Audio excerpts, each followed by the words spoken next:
Latar kembali lagi bersama saya Grace Ayu di Visiting Artist Studio by Latar Art Space BTPN. Sekarang kita baru ada di Studio Kalahan kepemilikan Heri Dono, seorang seniman asli Jakarta yang sudah berbasis di Yogyakarta. Kita langsung aja yuk ketemu sama Mas Heri Dono.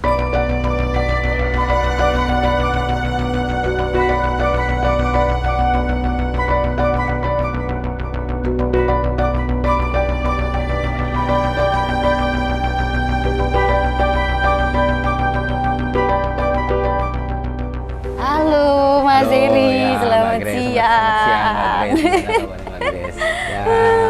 Gimana Mas kabarnya? Sehat? Baik, sehat. Boleh ya ganggu hari ini untuk ngobrol-ngobrol? Oh, nggak apa-apa. Silakan Mbak. Lagi ngapain Mas Heri? Lagi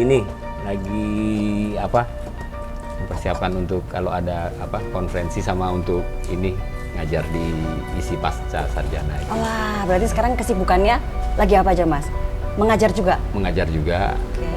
Terus ada beberapa konferensi yang lewat Zoom meeting gitu.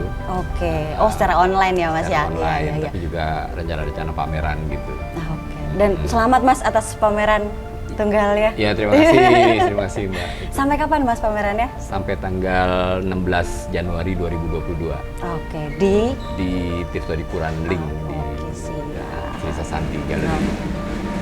Sekarang baru apa aja Mas kalau pas pandemi ini? Kesibukan di studionya aja? Kesibukannya bikin lukisan, terus mempersiapkan karya-karya instalasi gitu. Terus untuk pemikiran-pemikiran baru lah untuk di masa pandemi ini gitu.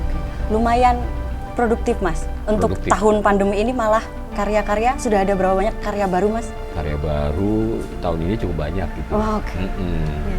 Jadi di pameran tunggal kemarin kita bikin 10 lukisan besar. 10 lukisan. Dan instalasi juga. Mas, boleh nggak diajak kita berkeliling ke Studio Kalahan? Mungkin bisa dari depan.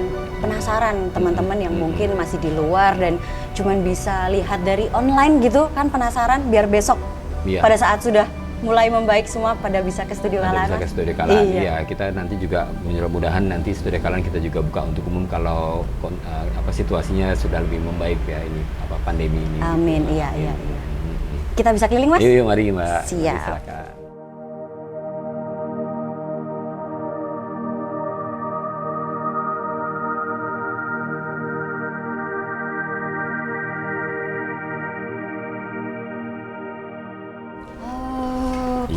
Wah.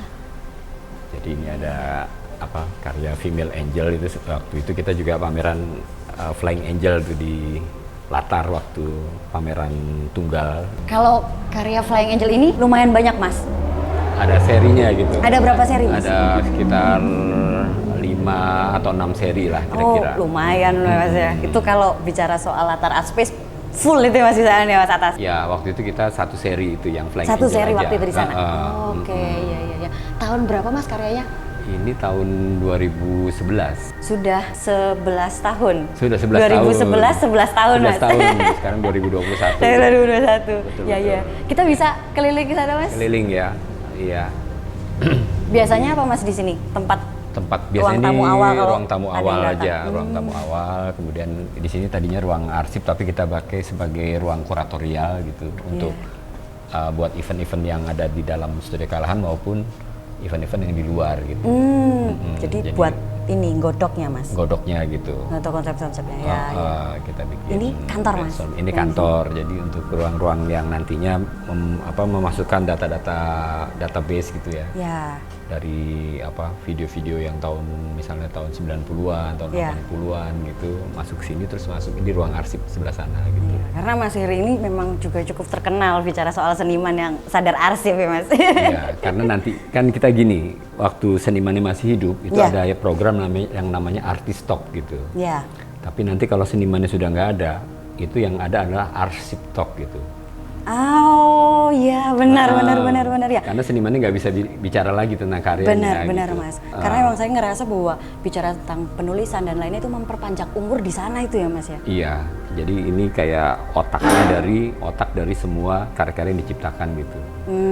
Proses perjalanan sudah tercatat, tapi juga dikumpulkan. Jadi buat generasi selanjutnya tuh bisa baca dan menguliknya ya Mas ya? Bisa membaca secara objektif apa yang ditulis atau apa yang ada di dalam rekaman yang saya sudah tulis juga gitu, ada di situ gitu. Oke, Mas mau tanya sedikit. Katanya Mas nih, beberapa email-email itu di print sama Mas. Kenapa Mas itu Mas? Ya karena kita ingin orang melihat bahwa proses membuat event itu kadang-kadang ada korespondensi yang di situ ada tarik ulur ya, nggak semuanya bisa disetujui gitu oleh panitia gitu. Kita juga belum tentu pameran itu bisa diterima atau nggak diterima gitu. Tetapi data-data itu ada gitu di situ. Jadi orang nganggapnya itu seakan-akan tuh kalau Hedi Dono pameran di luar negeri kayaknya mulus-mulus aja jalannya gitu. Padahal ada berapa banyak surat yang tertolak ya Mas ya? Iya, ada surat yang tertolak. Kemudian juga ada bentuk-bentuk karya yang belum tentu disetujui gitu. Iya. Oke, kita bisa ke ruang arsip nih Mas. Iya, ini ruang arsip.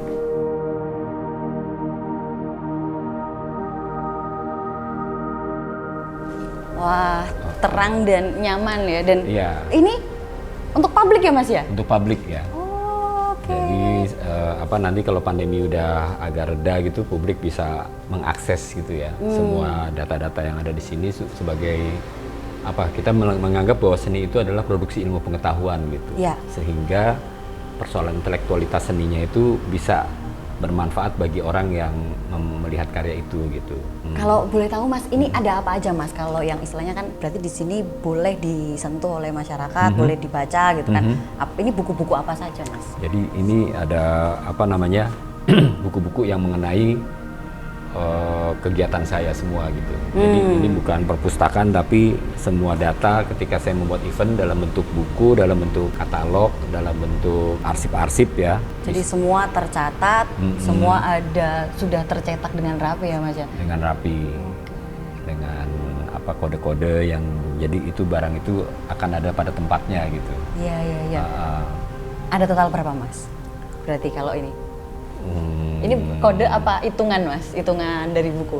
Ini kode. Ya, tapi ini belum seluruhnya ya. Jadi masih ada lagi. Masih ada lagi karena barang-barang saya kan tersebar di beberapa tempat gitu. Oh iya. Jadi ini mungkin baru 70% dari data yang ada gitu. Kalau boleh tanya dikit Mas, tadi kan kita ngobrolin tentang waktu proses ke luar negeri nih.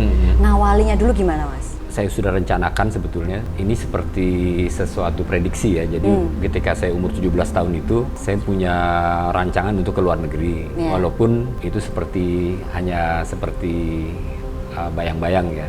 Mimpi, harapan. Seperti mimpi ya, tapi sudah saya persiapkan gitu untuk mempelajari seluruhnya.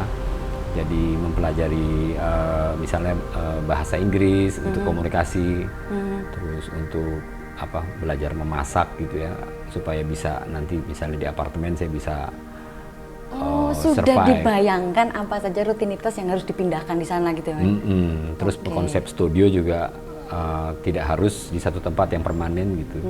Mereka ya satu ruang apa saja untuk menjadi studio gitu. Jadi kalau proses awal ngirim suratnya itu Mas, punya istilahnya apa ya? Disiplin itu kenapa bisa istilahnya didapatkan, lalu saya membayangkan dapat dari mana itu Mas istilahnya triggernya itu Mas. Triggernya. Iya. Jadi misalnya saya waktu SMA gitu kan saya baca-baca buku ya tentang Kafka, tentang tentang mereka menulis apa saja tentang kejadian di sekitarnya sebagai kesaksian dari zaman gitu ya. Terus kemudian di situ saya menganggap bahwa ada keperluan untuk ada di tempat yang tidak di Indonesia gitu ya. Nah itu kemudian ya satu saat saya ketemu ada satu orang arkeolog ya dari Swiss ya di Bali, namanya Dr. Urs Ramsayer gitu. Kemudian dia punya kakak yang mengelola sebagai direktur rumah yatim piatu di kota Basel gitu, Swiss ya. Jadi akhirnya di situ saya tinggal 6 bulan di rumah yatim piatu itu. Di Swiss? Di Swiss. Kemudian saya ketemu sama orang dari Art Basel, kemudian dikoneksikan dengan Yayasan Helvetia. Kemudian saya dapat 6 bulan lagi yang disponsori oleh Kementerian Pendidikan dan Kebudayaan di sana untuk tinggal di studio seni ya. Jadi setahun gitu di situ. Kemudian saya keliling gitu. Dimanfaatkan sekalian ya. Dimanfaatkan setelah karya-karya saya bisa jual di pameran tunggal saya di Museum Etnologi waktu itu. Nah, uangnya untuk hidup dan produksi dan juga mencari data-data yang ada di sana gitu. Oh, menarik. Satu tahun ya Mas ya? 1 tahun. 1 tahun ya? 1 tahun. Nah, jadi saya ke Jerman, ke Belanda, ke Austria, ke Italia gitu dengan uang itu. Dengan naik kereta api ya, keliling-keliling gitu. Jadi di Eropa itu. Oke. Nah, dan itu sudah bisa berbahasa Inggris, sudah siap dengan semuanya. Sebenarnya bahasa Inggrisnya masih terbata-bata. Jadi kan saya kuliah Akademi Bahasa Asing di Jakarta itu tahun 84 gitu ya. Jadi itu saya manfaatkan untuk komunikasi di sana gitu. Pada saat di Swiss itu tahun berapa Mas? Tahun 90 sampai 91. Oh, berarti 84 ke 91 itu udah lumayan lama ya Mas? Lama, udah lumayan lama. Jadi dicoba-coba lagi? Iya, tapi 84 setelah itu saya di perpustakaan diisi waktu itu di Gampingan tuh saya membaca bukunya itu bukan lihat gambarnya aja tapi melihat teks-teksnya tentang persoalan-persoalan yang ada di dalam karya-karya yang mereka buat gitu. Misalnya karya-karya Johan Miro atau Paul Klee atau Gauguin itu ya dulunya waktu kuliah itu saya cuma lihat gambarnya tapi kemudian begitu sampai di sana saya ingin lihat isinya waktu di Jogja. Nah, waktu saya di luar negeri saya bisa lihat karyanya dan bisa lebih mengerti itu pengertian maksudnya gitu, apa ya. Karena dan lebih terasa ya Mas ya daripada di buku kan? Daripada di buku. Karena kalau orang-orang asing ya biasanya mau liburan gitu, mau liburan dia membaca dulu itu misalnya mau ke Borobudur ya. Di Jepang atau di mana mereka baca tentang Borobudur apa baru mereka piknik ke Borobudur. Kalau orang kita nggak belajarnya ketika di lokasi baru belajar tapi nggak sempet lihat teksnya gitu. Buka Google Maps saya langsung berangkat Mas. Wisata di Jogja berangkat. Oh ini kan. Ini gitu. Jadi orang kalau ke Studio Kalahan tuh juga selain lihat karya lihat pengetahuan gitu. Isi dari karya itu gitu. Benar. Jadi begitu istilahnya bukan hanya melihat dari Instagram atau sosial media yang lain atau juga YouTube ya Mas, ada YouTube-nya juga Studio Kalahan ya. Ada. Nah, itu kan juga teman-teman begitu bisa nanti mengakses ke sini, itu mereka juga bisa melihat langsung ruang arsipnya, karyanya gitu. Kalau biasanya untuk mereka dapat mengakses bagaimana Mas, teman-teman di sana? Iya, biasanya mereka kontak dulu ke misalnya Instagram Studio Kalahan atau ke media sosialnya gitu, terus ke email atau ke nomor WA gitu, terus mereka bisa bikin janjian kapan mau kesini gitu. Biasanya dari sekolah-sekolah seni, biasa dari misalnya dari IKJ, terus dari Universitas di Malang, dari Jerman juga, dari beberapa negara gitu. Siap, berarti buat sahabat Latar yang mau ngakses bisa dulu follow Instagramnya, subscribe YouTube-nya Studio Kalahan dan juga Mas Heri Dono untuk tahu informasinya kapan nih Studio Kalahan bisa dibuka untuk umum ya Mas ya. Betul. Siap. Oke, Mas sekarang dari Studio Arsip kita kemana Mas? Mari kita lihat karya-karya.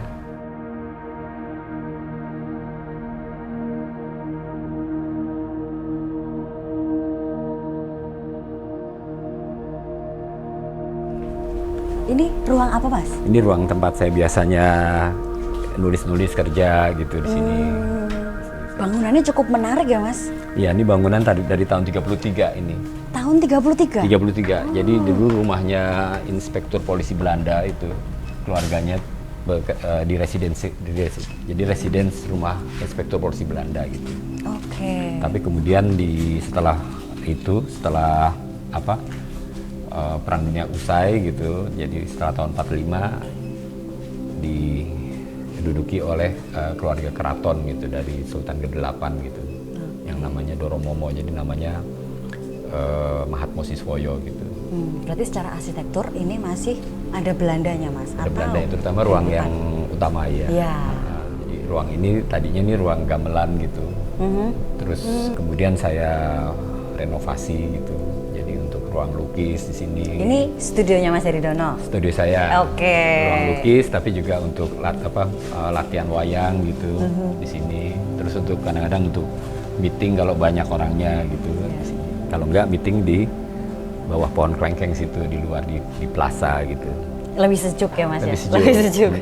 Mas kalau boleh, ini aku penasaran Mas. Nama Studio Kalahan itu berasal dari mana Mas? Dari kata kalah gitu ya. Kalah, jadi kita ingin tidak menang gitu. Kenapa Mas? Karena kalau menang kita selesai gitu. Jadi kalau kalah kita bisa punya ukuran untuk bagaimana menang gitu. Oke, iya. Kalau kita menang, kita nantinya nggak punya ukuran lagi. Ini quote of the day ya, sahabat Latar. Ya, jadi itu kalahan itu kalah terus menerus gitu. Jadi kalau seniman itu berhasil, dia nggak boleh puas di situ. Apalagi yang perlu dikerjakan kan? Jadi puasnya hanya 5 menit aja gitu. Oke, jangan terlalu puas. Punya mimpi-mimpi yang lebih tinggi lagi kalau lebih bisa tinggi ya Mas lagi. ya.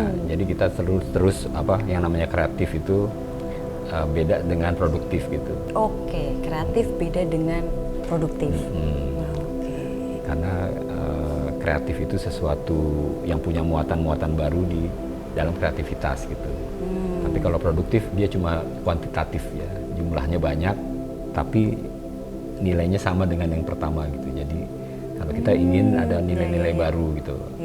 Kalau bisa emang kualitatif dan kuantitatifnya tuh seimbang gitu ya Mas. Kalau naik ya terus naik gitu ya. Benar. Memang untuk menjadi kreatif kita harus produktif ya, supaya kita di situ bisa menstimulasi apa yang akan dibangun untuk berikutnya gitu. Oke. Biasanya Mas kalau di studio ada waktu khusus nggak Mas? Jam berapa sampai jam berapa gitu untuk berkarya? Kalau di sini kalau ada tamu biasanya waktu khususnya langsung ditunda karena tamu dulu. Jadi kita ada fleksibilitas untuk nggak terlalu saklek gitu ya. Ada jam kerja gitu nggak ya Mas ya? Enggak. Jam kerja karena tamu itu adalah raja dan juga kita sering. Terima kasih Mas. Sama-sama. Karena kita sering dapat pengetahuan baru dari tamu gitu. Jadi istilahnya tamu itu rezeki gitu. Amin. Berarti kita ini hari ini bertamu rezeki ya Mas ya. Iya, amin. Padahal kita juga yang pengen menyerap informasi dan pengalaman Mas Heri hari ini. Iya, kan selalu semuanya take and give ya. Iya, benar itu Mas, benar. Betul. Iya. Oh, ini buat latihan ya Mas? Ini buat latihan wayang gitu. Kalau kita mau memproduksi seni-seni yang di luar jalur-jalur yang lain gitu. Misalnya seni yang sifatnya konvensional gitu, kita buat lukisan gitu ya, buat patung. Tapi untuk yang non konvensional kita bikin seni pertunjukan atau seni instalasi. Ya, setahu saya Mas, waktu awal itu saya sempat dengar cerita waktu awal Mas Heri ke luar negeri itu juga yang dibawa adalah perihal wayang Mas. Itu benar Mas? Iya benar, benar. Okay. Karena originalitas wayang itu diakui oleh seluruh dunia ya, oleh United Nation atau oleh UNESCO gitu ya, sebagai warisan kebudayaan dunia gitu. Jadi ketika inspirasi saya dari wayang, orang akan melihat bahwa saya bukanlah epigon dari Picasso gitu. Oh, jadi semacam bukan pada genre atau dunia yang berbeda, tapi juga nyatu dengan rutinitas ya Mas ya? Dengan rutinitas gitu, karena bagi orang-orang Eropa pada awal-awal 90-an tuh kalau bikin karya yang kubistik, itu dianggapnya itu mengkopi ide-ide dari sana gitu. Padahal Picasso sendiri terinspirasi oleh topeng-topeng dari Afrika untuk menjadi kubismenya. Kalau saya misalnya dari wayang beber atau dari wayang-wayang klasik gitu ya, kemudian saya bikin wayang-wayang baru yang ketika dipamerkan di luar negeri orang tahu saya punya akar budaya wayang gitu. Iya, karena taunya kan nanti pedalang ya Mas ya. Pedalang gitu. Jadi dalam diplomasi kebudayaan kita harus kasih lihat ada kita punya akar-akar itu gitu. Tapi banyak sekali seniman Indonesia yang kadang-kadang malu dengan budaya lokalnya gitu. Iya. Kurang ditunjukkan gitu, atau mungkin lebih ini Mas, tergerus oleh keadaan ya, jadi tidak lagi bicara tentang budayanya. Ada kan yang seperti itu, jadi karya-karya sudah tidak nampak lagi gitu. Kalau Mas menurut Presiden dulu gimana tanggapannya? Ya kalau menurut tanggapan saya sih sebenarnya sebagai seniman, sebagai orang yang individual ya, yang tidak harus membuat sesuatu dengan pakem-pakem yang sudah dibuat oleh para seniman sebelumnya ya. Tapi seniman juga menciptakan pakem-pakem baru gitu. Iya, benar. Jangan kita ngambil dari yang dulu-dulu lagi ya Mas sebagai titik teorinya. Jadi akhirnya itu masuk ke wilayah-wilayah seni kontemporer gitu. Wah, kalau ini Mas, ruangan karya udah ada di sini ya Mas. Ini ruangan karya. Kalau boleh tahu Mas, ini total luasannya berapa Mas? Ini luasnya 2.200 meter persegi. Wah. Bangunan ini ada berapa tingkat Mas? Ada 3 atau 4 tingkat lah. 3 atau 4 tingkat. Oke, berarti nanti kita habis ini langsung berolahraga ke atas ya Mas? Berolahraga ke atas nih dari sini. Naik-naik tangga. Betul, betul.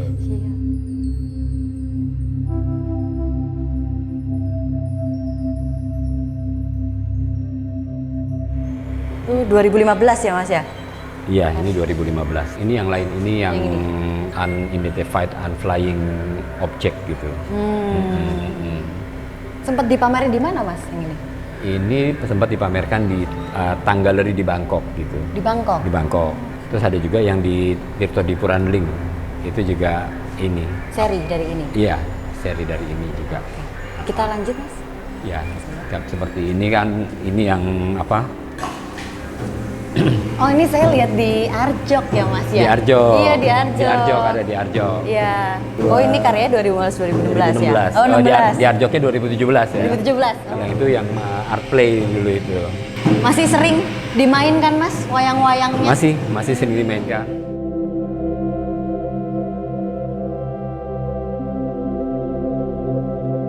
Oke. Mas ini ruangan karya juga? Ya, ini ruangan karya, ruang display. Tapi kadang-kadang kalau ada pameran seniman lain kita bersihkan terus seniman bisa pameran di sini. Oh iya, saya beberapa kali Mas datang. Memang ini akhirnya dijadikan tempat pameran bersama juga ya Mas ya? Pameran bersama atau pameran tunggal dari seniman dari Indonesia atau dari luar Indonesia gitu. Oke, berarti lebih fleksibel ya Mas ya? Lebih fleksibel gitu. Oh ini karya apa Mas? Ini karya interogasi. Ini tahun 99 gitu. Jadi tentang apa aktivis yang hilang gitu ketika ada reformasi waktu itu. Berarti kalau inspirasinya Mas Heri selain dari kejadian-kejadian yang terjadi di Indonesia, terus wayang, apalagi Mas inspirasi berkarya Mas Heri? Iya, inspirasinya seni-seni multimedia ya, video, kemudian nanti ada apa karya on-site ya, misalnya kita bikin art project gitu di satu tempat tapi nanti dibongkar gitu ada juga. Tapi kita dengan komunitas tempat kita membuat sesuatu yang mungkin berarti untuk orang-orang di sana gitu. Seni bermasyarakat ya Mas? Seni bermasyarakat gitu. Siap. Oh ini ada tangga, kita berarti bisa naik ke atas Mas? Bisa naik ke atas kita setelah dari sini. Oh ini sama dengan yang di depan ya Mas ya, serinya? Iya, sama yang di depan. Ini apa namanya the angel protector gitu. Jadi bidadari yang memproteksi ketika ada corona gitu. Oke, jadi, amin. Ada yang proteksi nih. Ada ininya jadinya. Ada apa namanya tuh ininya yang bisa dinaikkan atau apa gitu. Untuk diproteksi. Semacam ini ya penutup pada saat iya seperti COVID kemarin ya. Pemain baseball gitu.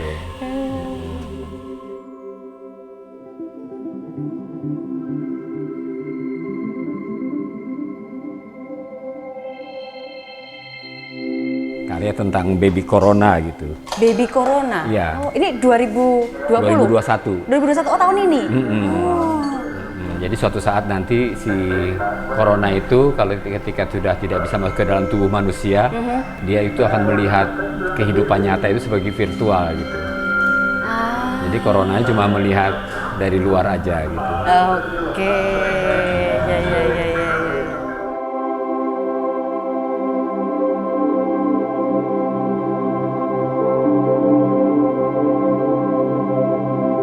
Sempat terhitung nggak Mas? Berapa papet yang dibuat? Wah, papetnya mungkin udah ribuan? Enggak, ratusan. Oh, ratusan. Karena bikin di mana-mana gitu ya. Iya. Saya dulu masih ingat, saya lupa mungkin beberapa tahun yang lalu. Di sini yang gamelan itu nggak sih Mas? Iya. Nah, gamelan ini kita sedang pamerkan di Tirto di Pura. Oh, iya. Jadi sekarang diganti. Sekarang kita kasih political clown. Political clown. Iya, oh itu masih ada captionnya ya? Captionnya masih ada. Gamelannya di sini gitu. Sempat terhitung nggak Mas karya-karya yang akhirnya dibuat oleh Mas Heri Dono itu rentang dalam waktu 1 tahun bisa memproduksi berapa karya Mas? Iya, kalau dalam bentuk lukisan mungkin sekitar 20 atau 30 lukisan gitu. Kalau yang instalasi mungkin 3 atau ya sekitar 2 atau 3 instalasi gitu. Oke, dalam waktu 1 tahun ya? Dalam 1 tahun. Okay.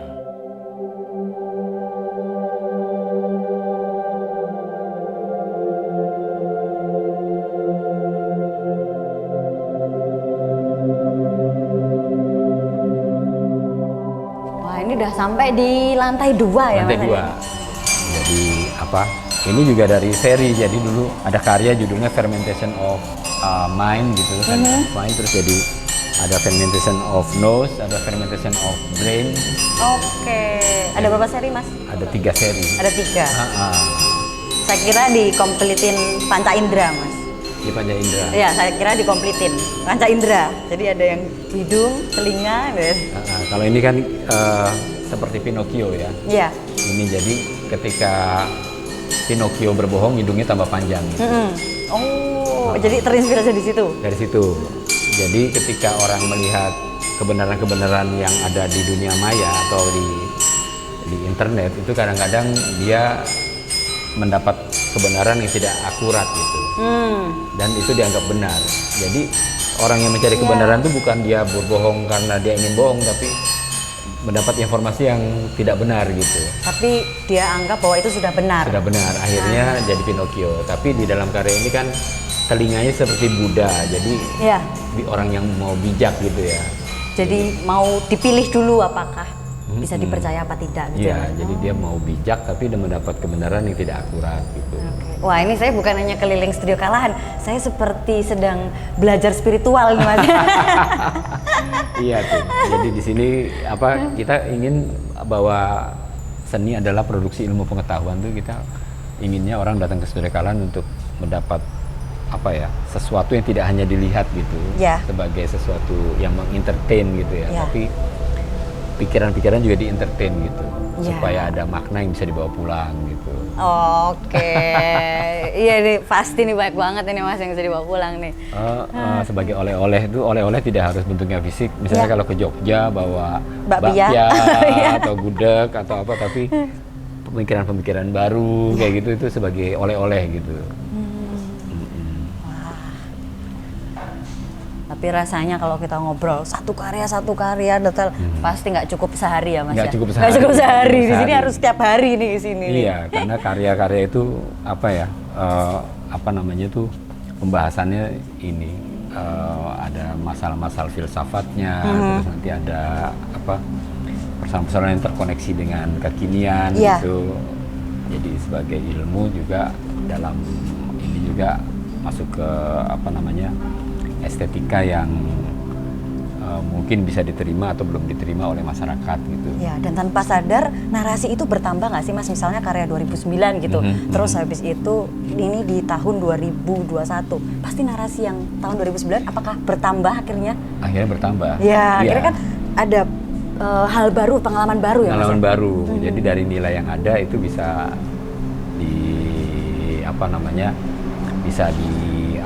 ditambah dengan referensi-referensi yang itu nilainya itu ternyata ada semacam bawah sadar seniman bahwa ini juga terkoneksi dengan hal-hal yang ada dalam kebaruan itu gitu.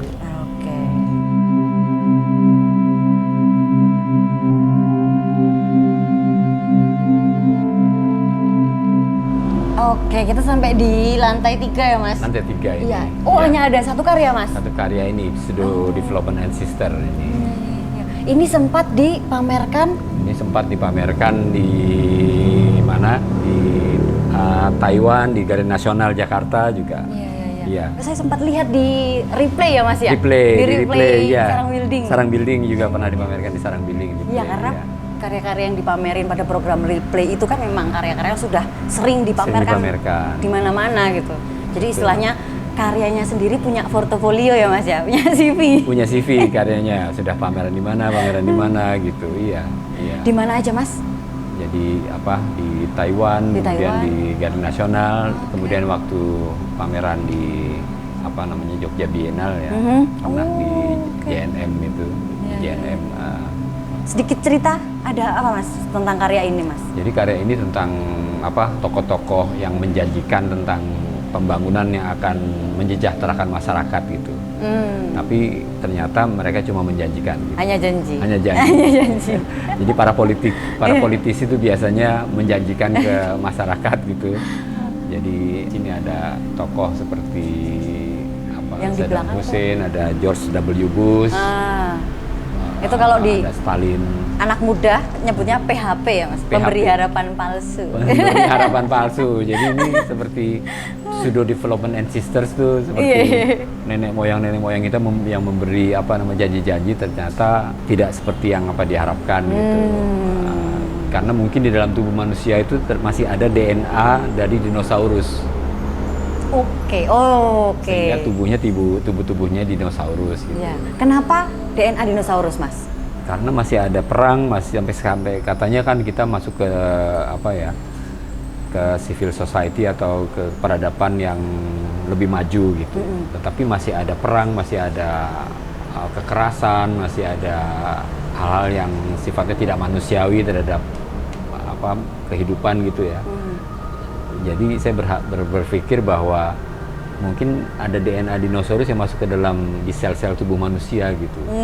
Kok masih ada kekerasan itu, masih ada perang dan lain-lain gitu. Berarti kalau bicara tentang perang dalam artian mungkin sekarang perangnya nggak kelihatan ya Mas ya. Perang sama pandemi, perang dengan situasi gitu. Berarti masih ada DNA dinosaurus ini Mas. Iya. Kalau saya dinosaurus. Siap. Bukan dinosaurus, ini Donosaurus. donosaurus. Karena Harry Dono gitu, dinosaurus. Oke, Mas, ini ada lantai keempat yang terakhir ya? Ya, jadi lantai keempat tidak ada karya. Tidak ada karya. Tapi untuk melihat landscape di Jogja gitu. Oke, berarti bisa ngeliat sekitar studio kalian ada apa aja? Ada apa aja, iya. Jadi ini seperti Candi Borobudur ya. Jadi dari konsep Borobudur itu ada yang di lantai bawah tuh Kamadhatu, itu dunia material ya, dunia materialis, dunia kebendaan gitu ya. Terus yang ke lantai 2 tuh Rupadatu, dunia eksistensi. Oke. Nah, di paling atas yang namanya Arupadatu itu tidak ada relief, jadi itu dunia esensi. Nah, makanya di atas tidak ada karya, dia hanya untuk melihat landscape sekitar Studio Kalahan gitu. Oh wow, berarti inspirasinya dari situ ya Mas ya? Dari situ, dari Borobudur. Menarik sekali.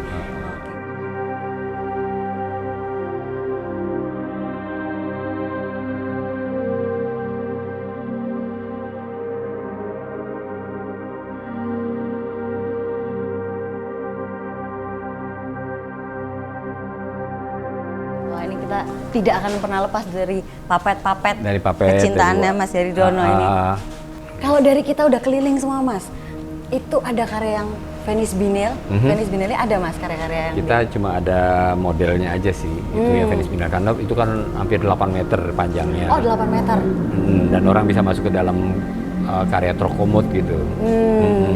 Jadi, itu gimana Mas proses pada saat Venice Biennale? Karena memang tanpa sadar bicara tentang seniman yang di Indonesia bisa berpameran di sana, itu bisa dihitung jari kan Mas ya? Ya sebetulnya saya ikut waktu tahun 91, waktu saya tinggal di Swiss ya. Saya menonton pameran Venice Biennale sebagai peserta, bukan sebagai peserta tapi sebagai pengunjung. Ya. Tapi di situ saya juga bisa semacam riset ya. Jadi tahu tentang lokasi-lokasi di Arsenal, di Giardini, terus nanti di Pulau Lido dan lain-lain gitu. Jadi pameran-pamerannya Jeff Koons atau Sai Guchang atau yang lain-lain ya di situ. Terus kemudian tahun 2003 saya diundang pameran oleh kurator dari Venice Biennale tuh Francisco Bonami. Kemudian dalam tema zone of urgency gitu. Oke, 2003 itu 2003. Ya? Baru 2015 saya pameran di Pavilion Indonesia gitu. Oh, berarti itu rentang waktunya cukup panjang. Cukup panjang. Untuk persiapan karya yang 8 meter itu ya Mas ya? Yang 8 meter sebetulnya persiapannya setahun. Oh, setahun? Ya nggak sampai setahun sih, mungkin dari bulan Oktober saya dapat undangan gitu, Oktober, terus Desember kita mencoba mencari bentuknya gitu, baru Januari kita eksekusi bikin Trokomot gitu, baru pamerannya waktu Venice Biennale itu bulan mungkin April atau Mei tahun 2015. Pertengahan ya? Pertengahan. Jadi kita bagi-bagi 9 itu kita belah ya sebagai 9, terus perahu-perahunya juga 9 gitu. Dan itu bisa direspon oleh pengunjung ya Mas? Oleh pengunjung. Jadi waktu Venice Biennale 2015 karya Trocomot itu sebagai karya 10 besar yang harus dilihat oleh penonton gitu. Wow, menarik. Ya. Karena kita mempersoalkan tentang Venice itu sebagai kota dari embrio kapitalisme pertama sebelum ada kota-kota bisnis di dunia gitu. Jadi dia menginfluence sekitarnya Mas akhirnya ya, punya dampak di situ ya. Iya, jadi arsenal itu kan artinya tempat pembuatan senjata tuh. Ya, jadi di arsenal itu dulu ya tempat buat meriam, buat apa gitu. Jadi William Shakespeare juga membuat buku tentang Merchant of Venice ya, pedagang dari Venesia. Ya, itu sebelum ada New York, sebelum ada Paris, itu persoalan kapitalisme embrionya di kota Venice itu. Jadi karya Trocomot merespon tentang eksistensi kota Venice ya, dengan adanya kapitalisme dan lain-lain. Yang waktu itu kuratornya memakai referensi dari Das Kapitalnya Karl Marx. Tapi saya ngambil referensi sebelum Karl Marx dari William Shakespeare gitu. Oh, jadi yang dimaksud embrio tuh ketertarikan istilahnya apa ya? Referensinya ya Mas ya? Referensinya. Itu mengundang banyak karya dimunculkan untuk tempat itu akhirnya tanpa sadar merespon. Dan juga dengan kebudayaan maritim yang sebetulnya kita itu sebelum dijajah oleh negara-negara Eropa misalnya, itu kita sudah negara maritim, kita bisa bikin perahu pinisi yang sampai ke Madagaskar seperti itu. Orang-orang Bugis itu hidupnya di air gitu ya, itu udah lebih advance kita tuh sebetulnya. Saya nggak bayangin Mas, bawa karyanya tuh gimana Mas? Ya itu kita bagi 9, kita masukin kontainer dari Bandung, kita kumpulin dari Bandung. Oh di Bandung dikumpulin ya? Dikumpulin baru kita kirim ke sana. Kita bikin press conference dulu untuk pertanggungjawaban bahwa karya ini tanggung jawab kalau ada yang membuat kritik atau apa, saya bisa bertanggung jawab gitu untuk apakah ini dianggapnya kok pameran Venice hanya saya sendiri gitu. Jadi sudah menyiapkan, karena Mas Heri sepertinya memang sudah punya keterbiasaan untuk menyiapkan apapun yang ke depan, kira-kira seperti apa, harapannya gimana, itu udah disiapin semua ya Mas? Udah disiapin semua, karena kita ingin seni rupa Indonesia itu tidak menjadi blank spot untuk membicarakan seni rupa kontemporer dunia gitu. Kita seakan-akan tidak eksis gitu loh.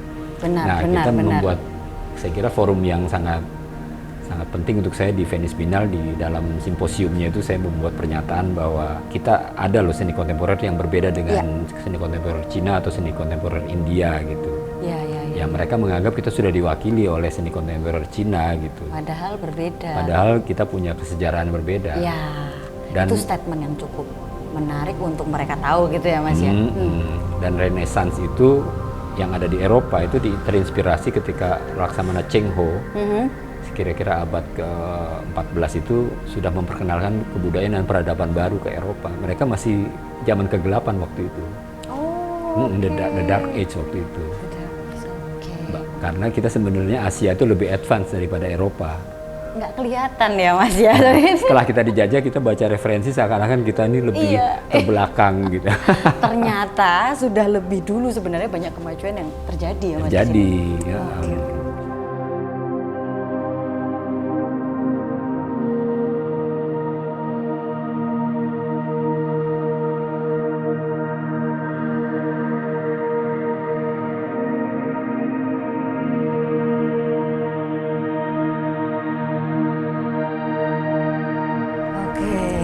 Kita duduk dulu Mas Heri. Oh iya, silakan Mbak. Wah, cukup menarik, memuaskan Mas keliling-keliling Studio Kalahan. Terima kasih Mbak Grace ya. Ini mudah-mudahan ada manfaatnya gitu. Pasti Mas, amin. Benar. Terima kasih juga kami dari Sobat Latar dan teman-teman yang hari ini juga bisa tanya-tanya, bisa ngobrol-ngobrol sama Mas Heri. Sudah meluangkan waktunya. Terima kasih sekali Mas Heri. Iya. Mas, satu kata buat para seniman muda ataupun juga sahabat latar yang di luar sana gitu, keterkaitan dengan proses kerja kesenimanan ataupun soal pengarsipan atau hal yang menjadi titik penting Mas Heri hari ini untuk proses 5 hingga 10 tahun ke depan Mas. Boleh dibagikan Mas? Iya, saya kira untuk teman-teman seniman yang lain ya, saya kira itu bahwa ketika kita berkarya itu memang sebaiknya kita jangan melupakan membuat pengarsipan ketika kita membuat karya. Jadi dia paralel ya, waktunya paralel, bukan berkarya dulu baru pengarsipan gitu ya. Pengarsipan itu bisa dalam pengertian mengumpulkan data-data mengenai sketsanya, pemikiran-pemikirannya yang berkaitan dengan karya yang diciptakan gitu ya. Kemudian melihat fenomena-fenomena terbaru dalam kehidupan gitu. Karena ketika dulu itu kita melihat bahwa ada lagu yang bertamasya ke bulan gitu ya, bulan, bintang itu sebagai sesuatu yang eksotik bagi kehidupan. Sekarang itu semua kehidupan dikelola dari luar angkasa gitu. Benar. Lewat satelit, entah itu lewat Instagram atau WA atau semuanya itu internet ya, Zoom meeting segala itu semua dari satelit. Sehingga saya kira yang menarik adalah ketika kita melihat fenomena-fenomena terbaru, kemudian kita membuat karya untuk seniman ya, saya kira yang paling penting dalam membuat karya itu tidak harus diembel-embelkan dengan kata seni gitu. Karena itu menjadi beban ketika ada seni. Seniman harus terlihat art gitu ya. Seniman berkarya aja, karena dia seniman pasti membuat karya seni gitu.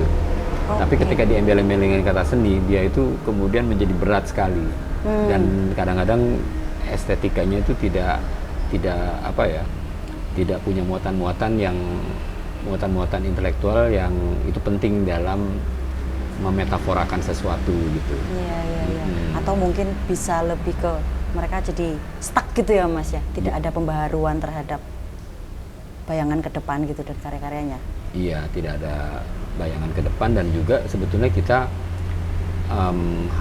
sebaiknya sebagai seniman Indonesia itu kan seniman-seniman yang diperhitungkan oleh institusi kebudayaan dari dunia gitu ya, di dunia, sehingga kita harus punya sikap bahwa kita itu akan menjadi trendsetter daripada menjadi pengikut ya. Oke, terima kasih Mas Jerry buat sama-sama ngobrol-ngobrolnya. Ya, sama-sama. Sangat luar biasa, udah bisa keliling, tanya-tanya apa semua. Maaf kebawelan saya dijawab. Gak apa-apa Mbak Grace, gak apa-apa.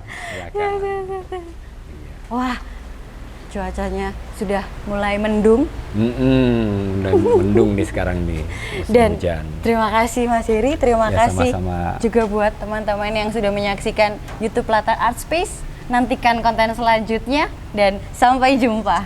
Sampai jumpa. Terima kasih.